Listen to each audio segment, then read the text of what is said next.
ನೀವು ಇವತ್ತು ತೆಗೆದುಕೊಳ್ಳುವಂತಹ ನಿರ್ಧಾರ ನಿಮ್ಮ ಮುಂದಿನ ಭವಿಷ್ಯವನ್ನ ಯಾವ ರೀತಿ ನಿರ್ಧಾರ ಮಾಡುತ್ತೆ ಅನ್ನೋದು ಈ ಯುಗಾದಿ ಅನ್ನೋದು ನಿರ್ಧಾರ ಮಾಡುತ್ತೆ. ತುಲಾ ರಾಶಿಯ ವೀಕ್ಷಕರೆಲ್ಲರಿಗೂ ಕೂಡ ನಮಸ್ಕಾರ. ಮೊದಲನೇ ಸಾರಿ ನಮ್ಮ ಚಾನಲ್ಗೆ ಬಂದಿದ್ರೆ ದಯವಿಟ್ಟು ಸಬ್ಸ್ಕ್ರೈಬ್ ಮಾಡ್ಕೊಳ್ಳಿ. ಯುಗಾದಿ ಭವಿಷ್ಯವನ್ನ ತಿಳಿಸ್ಕೊಡ್ತಾ ಇದ್ದೇನೆ. ಅದೃಷ್ಟ ಸಂಖ್ಯೆ, ಬಣ್ಣ ಎಲ್ಲದರ ಕುರಿತಾಗಿ ಮಾತಾಡೋಣ. ಹಾಗೂ ಈ ವರ್ಷ ನೀವು ಯಶಸ್ವಿ ಆಗೋದಕ್ಕೆ ಏನೇನ್ ಮಾಡಬೇಕು, ಯಾವ ಕ್ಷೇತ್ರದಲ್ಲಿರೋರಿಗೆ ಯಶಸ್ಸು, ಎಲ್ಲವನ್ನ ಕೂಡ ತಿಳಿಸ್ಕೊಡ್ತೇನೆ.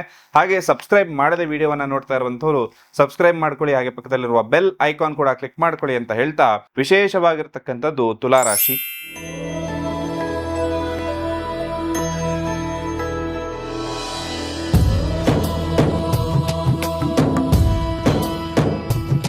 ಹಣಕಾಸು, ಮದುವೆ, ದಾಂಪತ್ಯ, ಪ್ರೀತಿ ಪ್ರೇಮ ಸಮಸ್ಯೆಗಳು, ಜೀವನದಲ್ಲಿ ನೆಮ್ಮದಿ ಇಲ್ಲದಿರುವುದು, ವ್ಯಾಪಾರ ಅಭಿವೃದ್ಧಿ, ಮನೆಯ ವಾಸ್ತು ಹಾಗೂ ಇನ್ನಿತರ ಸಮಸ್ಯೆಗಳಿಗೆ ಶಾಸ್ತ್ರೋಕ್ತ ಮತ್ತು ಶಾಶ್ವತ ಪರಿಹಾರವನ್ನ ತಿಳಿಸಿಕೊಡುತ್ತಾರೆ. ಗುರೂಜಿಯವರ ಅಪಾಯಿಂಟ್ಮೆಂಟ್ಗಾಗಿ ಕರೆ ಮಾಡಿ. ಮಾರ್ಚ್ 19ಕ್ಕೆ ಈ ಅಮಾವಾಸ್ಯೆ ಮುಗಿದ ನಂತರದಲ್ಲಿ ವಿಶೇಷವಾಗಿ ನಾವೆಲ್ಲರೂ ಕಾಯುತ್ತಿರುವಂತಹ ಯುಗಾದಿ, ಯುಗಗಳೇ ಕಳೀತಾ ಇದ್ರು ಕೂಡ ಯುಗಾದಿ ಮರಳಿ ಬರ್ತಾನೆ ಇದೆ. ಈ ಹಾಡು ಪ್ರತಿ ಯುಗಾದಿಗೂ ಕೂಡ ನಮ್ಮೆಲ್ಲರಿಗೂ ಕೂಡ ನೆನಪಾಗುವಂತಹ ಹಾಡು. ಹಾಗೆ ವಿಶೇಷವಾಗಿ ಈ ವರ್ಷ ಇರುವಂತಹ ಯುಗಾದಿ ಬಂದು ಪರಾಭವನಾಮ ಸಂವತ್ಸರ ಅಂತ ಹೇಳಿ. ಪರಾಭವ ಅಂದ್ರೆ ಏನು? ಪರಾಭವ ಅಂದ್ರೆ ಸೋಲು.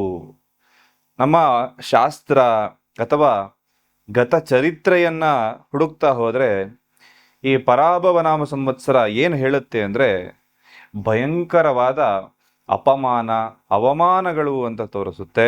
ಹಾಗೂ ಅವಮಾನಕಾರಿಯಾಗಿ ಸೋಲುವಂಥದ್ದು, ಈ ಎಲ್ಲ ಸೂಚನೆಗಳು ಕೂಡ ಈ ಒಂದು ಸಂವತ್ಸರದಲ್ಲಿ ಬರುತ್ತೆ. ಯಾರಿಗೆ ಈ ಸೋಲು ಬರುತ್ತೆ, ಯಾರಿಗೆ ಗೆಲುವಿರುತ್ತೆ?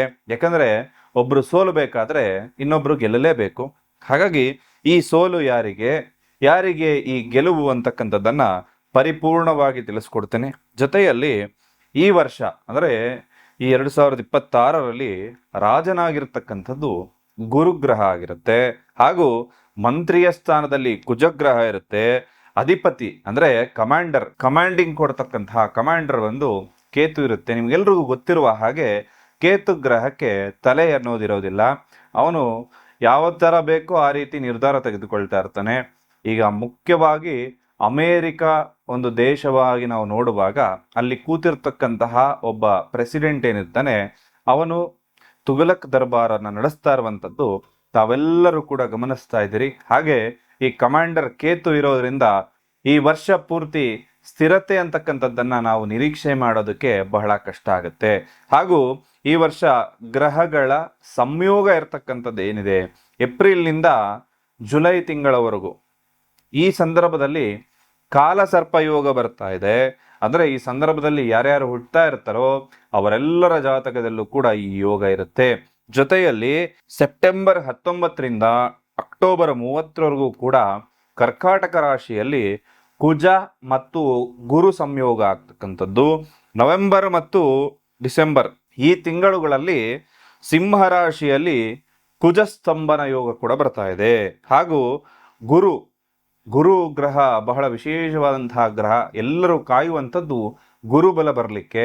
ಈ ಗುರು ಒಂದು ರಾಶಿಯಿಂದ ಇನ್ನೊಂದು ರಾಶಿಗೆ ಹೋಗ್ಲಿಕ್ಕೆ 1 ವರ್ಷದ ಸಮಯವನ್ನ ತೆಗೆದುಕೊಳ್ತಾನೆ. ಅಲ್ಲಿಗೆ 2 ರಾಶಿಯಲ್ಲಿ ಸಂಚಾರ ಮಾಡತಕ್ಕಂಥದ್ದನ್ನ ನಾವು ನೋಡ್ತಾ ಇರ್ತೇವೆ. ಆದ್ರೆ ಈ ವರ್ಷ ಗುರುಗ್ರಹ ಈಗ ಸದ್ಯದ ಪರಿಸ್ಥಿತಿಯಲ್ಲಿ ನಮ್ಮ ಒಂದು ಜ್ಯೋತಿಷ್ಯ ಶಾಸ್ತ್ರದ ಪ್ರಕಾರವಾಗಿ ಅವನು ವಕ್ರಿಯಾಗಿ ಮಿಥುನ ರಾಶಿಯಲ್ಲಿ ಇರೋದ್ರಿಂದ ಮಿಥುನ, ಕರ್ಕಾಟಕ ಮತ್ತು ಸಿಂಹ ರಾಶಿಯಲ್ಲೂ ಕೂಡ ಅವನ ಸಂಚಾರ ಅಂತಕ್ಕಂಥದ್ದನ್ನ ಇಲ್ಲಿ ನಾವು ನಿರೀಕ್ಷೆಯನ್ನ ಮಾಡಬಹುದು. ಇಷ್ಟು ವಿಚಾರಗಳು ಇಲ್ಲಿ ಕಾಣಿಸ್ತಾ ಇರೋದ್ರಿಂದ ಇದರಿಂದ ಯಾರ್ಯಾರಿಗೆಲ್ಲ ಯಾವ್ಯಾವ ರೀತಿ ಪ್ರಭಾವಗಳಿರುತ್ತೆ ಅಂತಕ್ಕಂಥದ್ದನ್ನ ನೋಡೋದಾಯ್ತು ಅಂದ್ರೆ ಈ ವರ್ಷ ಒಂದು ಜಾಗತಿಕ ಮಟ್ಟದಲ್ಲಾಗಿರ್ಬೋದು ಅಥವಾ ದೇಶದ ಮಟ್ಟದಲ್ಲಾಗಿರ್ಬೋದು ಎಲ್ಲರೂ ಕೂಡ ಒಂದು ಟೆನ್ಷನ್ ಇಂದ ಇರ್ತಾರೆ. ಮಾನಸಿಕ ಒತ್ತಡ ಅಂತಕ್ಕಂಥದ್ದು ಜಾಸ್ತಿ ಆಗಿರುತ್ತೆ, ನಿದ್ರಾಹೀನತೆ ಇರುತ್ತೆ. ಬಹಳ ಜನರಿಗೆ ಈ ಒಂದು ಸಮಸ್ಯೆಗಳನ್ನ ಯಾರೋ ಅನುಭವಿಸ್ತಾ ಇರ್ತಾರೋ ಅವರಿಗೆ ಇನ್ನಷ್ಟು ಉಲ್ಬಣ ಆಗುವಂತಹ ಮಟ್ಟಿಗೆ ಈ ಒಂದು ವಿಚಾರಗಳು ಕಂಡುಬರುತ್ತೆ. ಮಹಿಳೆಯರಿಗೆ ಒಂದಷ್ಟು ಅದೃಷ್ಟದಾಯಕ ಫಲಗಳು ಪ್ರಾಪ್ತಿಯಾಗುತ್ತೆ. ಆರ್ಥಿಕವಾಗಿ ಮತ್ತು ಸಾಮಾಜಿಕವಾದ ರೀತಿಯಲ್ಲೂ ಕೂಡ ಅನುಕೂಲಕರವಾದಂತಹ ವರ್ಷ. ಅವರು ಪುರುಷರಿಗಿಂತ ಒಂದು ಹೆಜ್ಜೆ ಮುಂದೆ ಹೋಗುವಂತಹ ವರ್ಷ ಇದಾಗಿರುತ್ತೆ. ಜೊತೆಯಲ್ಲಿ ಕ್ರೈಮ್ ರೇಟ್ ಜಾಸ್ತಿ ಆಗುವಂತಹ ಸಾಧ್ಯತೆಗಳು ಕೂಡ ಈ ವರ್ಷ ಬರುತ್ತೆ.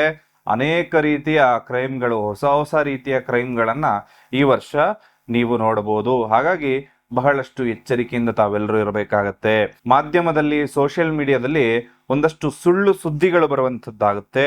ಹಾಗೂ ಈ ಒಂದು ಸುಳ್ಳು ಸುದ್ದಿಗಳಿಂದ ಜನ ಹೇಗೆ ಅಂದ್ರೆ, ಒಬ್ಬ ವ್ಯಕ್ತಿ ಶ್ರೀಮಂತನ ಇದ್ದಾನೆ ಅಂದ್ರೆ ಅವನು ಇನ್ನೊಬ್ಬನಿಗೆ ಮೋಸ ಮಾಡಿನೇ ಶ್ರೀಮಂತನಾಗ್ತಾನೆ ಅಂತಕ್ಕಂಥದ್ದನ್ನ ಯೋಚನೆ ಮಾಡ್ತಾ ಇರ್ತಾರೆ. ಅಥವಾ ಒಬ್ಬ ಯಾವುದೋ ರೀತಿಲಿ ಮುಂದೆ ಕಷ್ಟಪಟ್ಟು ಮುಂದೆ ಬಂದಿದ್ರು ಕೂಡ ಜನ ಯೋಚನೆ ಮಾಡೋದೇನು, ಅವನು ಏನೋ ಒಂದು ತಲೆ ಹೊಡೆದೆ ಮಾಡಿದನ್ ಬಿಡಪ್ಪ, ಅವನು ಒಂದು ನ್ಯಾಯವಾಗಿ ದುಡಿದ್ರೆ ಎಲ್ಲಿ ಮುಂದೆ ಬರಕ್ ಸಾಧ್ಯ. ಈಗ ನಾವು ದುಡಿತಾ ಇರೋದ್ರಲ್ಲಿ ನಮ್ಮ ತಿಂಗಳ ಖರ್ಚಿಗೆ ಆಗೋದಿಲ್ಲ, ಅಂಥದ್ರಲ್ಲಿ ಇಂಥ ಮನೆ ಕಟ್ಟೋದಕ್ಕೆ ಹೇಗೆ ಸಾಧ್ಯ ಅಂತ ಹೇಳಿ ಅವನ ಬುದ್ಧಿವಂತಿಕೆಯಿಂದ ಅವನು ಮಾಡಿರ್ತಾನೆ. ಆದ್ರೆ ಇಲ್ಲಿ ಜನ ಮಾತಾಡುವಂಥದ್ದು ಅವನು ಏನೋ ಮಾಡಿದಾನೆ, ಒಂದು ತಪ್ಪು ಕೆಲಸ ಮಾಡಿನೇ ಈ ತರ ಮುಂದೆ ಬಂದಿದ್ದಾನೆ ಅಂತ ಹೇಳಿ ಈ ರೀತಿ ತಪ್ಪು ಯೋಚನೆ ಬರುವಂಥದ್ದು ಜನರಿಗೆ ಬಹಳಷ್ಟು ಕಾಣ್ತಾ ಇದೆ. ಇನ್ನ ರಾಜಕೀಯ ವಿಚಾರವಾಗಿ ಬಂತು ಅಂದ್ರೆ ಪ್ರಾದೇಶಿಕ ಪಕ್ಷಗಳಲ್ಲಿ ಒಂದಷ್ಟು ಭಿನ್ನಾಭಿಪ್ರಾಯ ಮೂಡಬಹುದು.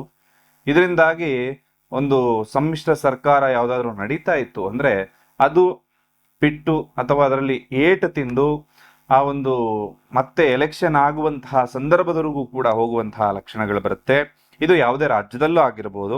ಹಾಗೆ ಕೆಲವು ಪ್ರಮುಖ ರಾಜಕೀಯ ವ್ಯಕ್ತಿಗಳಿಗೆ ಆರೋಗ್ಯ ವಿಚಾರದಲ್ಲಿ ತೊಂದರೆಗಳಿರುತ್ತೆ. ಅವರಿಗೆ ವಿಶೇಷವಾಗಿ ಸ್ವಲ್ಪ ಒಂದು ಮೃತ್ಯುಂಜಯ ಮಂತ್ರವನ್ನ ಎಲ್ಲ ರಾಜಕಾರಣಿಗಳು ಈ ಸಂದರ್ಭದಲ್ಲಿ ಹೇಳ್ಕೊಳ್ಳೋದು ಒಳ್ಳೇದು ಅಂತ ಹೇಳ್ತೀನಿ. ಸಿನಿಮಾ ರಂಗದಲ್ಲಿ ಸ್ವಲ್ಪ ಏಳಿಗೆ ಎಲ್ಲವೂ ಕೂಡ ಆಗುತ್ತೆ.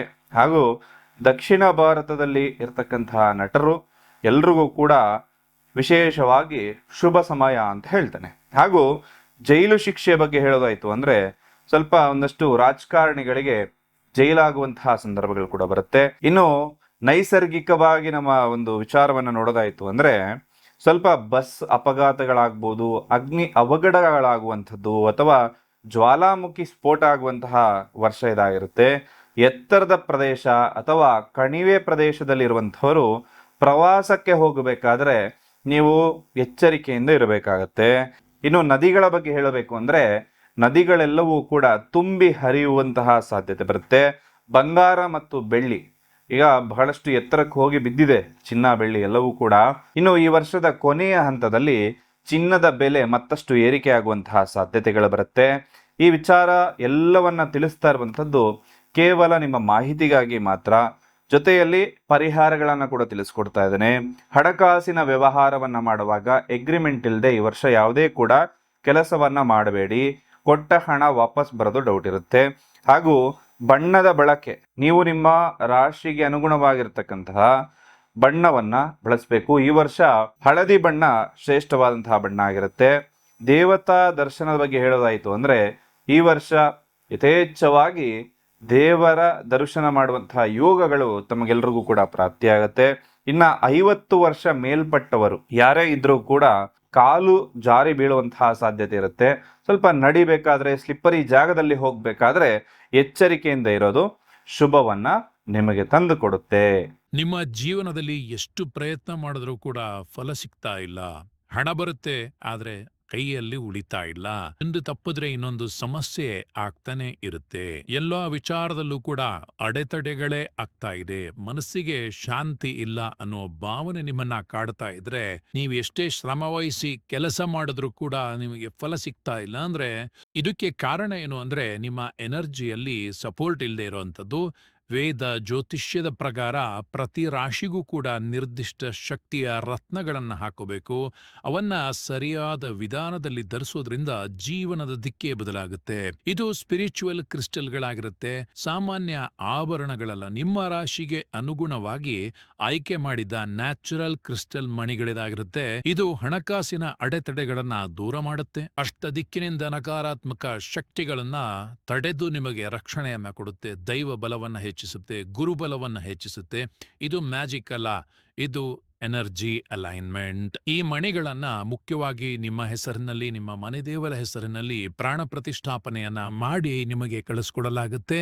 ಇದು ಯಾವುದೇ ರೀತಿಯ ಖರೀದಿಯಲ್ಲ, ಇದು ನಿಮ್ಮ ಜೀವನದ ಮೇಲೆ ನೀವೇ ಮಾಡ್ತಾ ಇರುವಂತಹ ಇನ್ವೆಸ್ಟ್ಮೆಂಟ್. ನಿಮ್ಮ ರಾಶಿಗೆ ಸೂಕ್ತವಾದ ಮಣಿಗಳ ಬಗ್ಗೆ ತಿಳಿದುಕೊಳ್ಳೋದಕ್ಕೆ ಈ ಕೂಡಲೇ ಸ್ಕ್ರೀನ್ ಮೇಲೆ ಕಾಣ್ತಾ ಇರೋ ನಂಬರ್ಗೆ ಒಂದು ವಾಟ್ಸ್ಆಪ್ ಮಾಡಿ. ಈ ತುಲಾ ರಾಶಿಯಲ್ಲಿ ಯಾರೇ ಜನನ ಆಗಿದ್ರೂ ಕೂಡ ಅವರಲ್ಲಿ 2 ಗುಣಗಳಿರುತ್ತೆ. ಅಂದ್ರೆ ಅವರು ಮಾಡುವಂತಹ ಕೆಲಸ ಕಾರ್ಯಗಳನ್ನ ನಿಷ್ಠೆಯಿಂದ, ಶ್ರದ್ಧೆಯಿಂದ ಎಲ್ಲದರನ್ನು ಮಾಡ್ತಾರೆ. ಆದರೆ ಅವರಿಗೆ ತೊಂದರೆ ಆದರೆ ಅವರ ಮುಂದೆ ಯಾರಿಗೂ ಕೂಡ ನಿಲ್ಲೋದಕ್ಕೆ ಸಾಧ್ಯ ಆಗೋದಿಲ್ಲ. ಈ ತುಲಾ ರಾಶಿ ಅಂತಕ್ಕಂಥದ್ದು ವಾಯು ತತ್ವದ ರಾಶಿಯಾಗಿರುತ್ತೆ. ರಾಶಿಯಾಧಿಪತಿ ಶುಕ್ರ ಗ್ರಹ ಆಗಿರುತ್ತೆ. ಹಾಗೂ ಈ ತುಲಾ ರಾಶಿಯಲ್ಲಿ ಜನನ ಆಗಿರತಕ್ಕಂಥವರ ಮುಖದಲ್ಲಿ ಒಂದು ಚಾರ್ಮಿಂಗ್ ಅನ್ನೋದು ಖಂಡಿತವಾಗ್ಲೂ ಇರುತ್ತೆ. ಡಿಪ್ಲೊಮ್ಯಾಟಿಕ್ ರಿಲೇಶನ್ಶಿಪ್ ಇರೋದಿರುತ್ತೆ. ಅಂದ್ರೆ ಅದರ ಬಗ್ಗೆ ಮುಂದಿನ ಒಂದು ಪ್ರೀತಿ ಪ್ರೇಮ ವಿಚಾರದ ಬಗ್ಗೆ ಮಾತಾಡ್ತಾ ಹೇಳ್ತೀನಿ ಏನು ಅಂತ ಹೇಳಿ. ಹಾಗೆ ಈ ಯುಗಾದಿ ನಂತರದಲ್ಲಿ ನಿಮ್ಮ ಜೀವನದಲ್ಲಿ ಒಂದು ಕ್ಲಾರಿಟಿ ಅನ್ನೋದು ಬರುತ್ತೆ. ಇಲ್ಲಿ 3 ವಿಚಾರದ ಬಗ್ಗೆ ನಾನು ಮಾತಾಡ್ತೇನೆ. ಒಂದು ಹಣಕಾಸಿನ ವಿಚಾರ, ಪ್ರೀತಿ ಪ್ರೇಮ ಹಾಗೂ ಬಿಸ್ನೆಸ್, ಯಾವ ತರ ಹಣ ಬರುತ್ತೆ ಇದರ ಬಗ್ಗೆ ಮಾತಾಡೋಣ. ಹಣಕಾಸಿನ ವಿಚಾರದ ಬಗ್ಗೆ ಹೇಳೋದಾಯ್ತು ಅಂದ್ರೆ ಈ ವರ್ಷ ಸ್ಟೇಬಲ್ ಇನ್ಕಮ್ ಅನ್ನೋದಿರುತ್ತೆ. ಲಕ್ಸುರಿ ಬೇಕು ಅಂತ ಹೇಳಿ ಖರ್ಚು ಜಾಸ್ತಿ ಆಗ್ಬೋದು. ಸೆಪ್ಟೆಂಬರ್ ನಡುವೆ ಒಂದಷ್ಟು ಸೆಪ್ಟೆಂಬರ್ ಮಧ್ಯದ ಸಂದರ್ಭದಲ್ಲಿ ಪಾರ್ಟ್ನರ್ಶಿಪ್ ಮುಖಾಂತರದಲ್ಲಿ ಲಾಭ ಆಗುತ್ತೆ. ಬಿಸ್ನೆಸ್ ಡೀಲ್ ಸೈನ್ ಮಾಡುವಂತಹ ಒಂದು ಅವಕಾಶ ಬರುತ್ತೆ. ಇನ್ವೆಸ್ಟ್ಮೆಂಟ್ ಮಾಡುವಂತವರು ಎಕ್ಸ್ಪರ್ಟ್ ಗಳ ಸಲಹೆಯನ್ನ ಪಡ್ಕೊಳ್ಬೇಕು. ಪ್ರೀತಿ ಪ್ರೇಮದ ವಿಚಾರ ಬಗ್ಗೆ ಹೇಳೋದಾಯ್ತು ಅಂದ್ರೆ ಇದು ಈ ವರ್ಷ ಬಂದು ನಿಮಗೆ ತುಂಬಾ ಪರೀಕ್ಷೆಯನ್ನ ಕೊಡ್ತಕ್ಕಂತಹ ವರ್ಷ ಆಗಿರುತ್ತೆ. 2 ಆಯ್ಕೆಗಳ ನಡುವೆ ಗೊಂದಲ ಅನ್ನೋದಿರುತ್ತೆ ನಿಮ್ಗೆ. ಪ್ರೀತಿ ಪ್ರೇಮ ವಿಚಾರಗಳು ಚೆನ್ನಾಗಿರಬೇಕು ಅಂದ್ರೆ ನಿಮ್ಮ ಪಾರ್ಟ್ನರ್ ಜೊತೆ ನೀವು ಒಂದಷ್ಟು ಕ್ವಾಲಿಟಿ ಟೈಮ್ ಅನ್ನ ಕಳಿಬೇಕಾಗತ್ತೆ. ಆಗಸ್ಟ್ ನಂತರ ಸಂಬಂಧ ಗಟ್ಟಿಯಾಗುತ್ತೆ. ಹಾಗೆ ಉದ್ಯೋಗದ ಬಗ್ಗೆ ಮಾತಾಡೋದಾಯ್ತು ಅಂದ್ರೆ ಟೀಮ್ ವರ್ಕ್ ಮುಖಾಂತರ ಯಶಸ್ಸಿರುತ್ತೆ.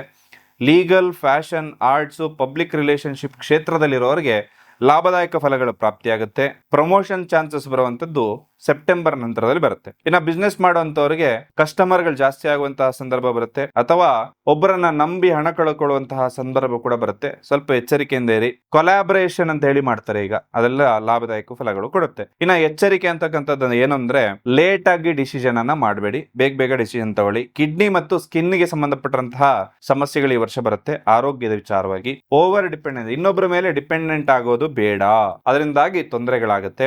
ಇನ್ನ ಅದೃಷ್ಟದ ಬಗ್ಗೆ ಹೇಳೋದಾಯ್ತು ಅಂದ್ರೆ ಬಿಳಿ, ಗುಲಾಬಿ ಬಣ್ಣ, ಶುಕ್ರವಾರ ಮತ್ತು 6 ಸಂಖ್ಯೆ ನಿಮಗೆ ಒಳ್ಳೆಯದು. ಪರಿಹಾರದ ಬಗ್ಗೆ ಹೇಳೋದಾಯ್ತು ಅಂದ್ರೆ ಲಕ್ಷ್ಮೀ ದೇವಿ ಆರಾಧನೆ ಮಾಡ್ಕೊಳ್ಳಿ, ಅತ್ಯಂತ ಶುಭ ಅಂತಕ್ಕಂಥದ್ದು ಪ್ರಾಪ್ತಿಯಾಗುತ್ತೆ. ಆ ಭಗವಂತ ನೀವು ಅನ್ಕೊಂಡಿರೋ ಕೆಲಸ ಕಾರ್ಯಗಳೆಲ್ಲವೂ ಕೂಡ ಕೊಡ್ಲಿ, ನೆರವೇರ್ಲಿ ಅಂತ ಹೇಳಿ ಪ್ರಾರ್ಥನೆ ಮಾಡ್ತಾ ಸರ್ವೇ ಜನ ಸುಖಿನೋ ಭವಂತು.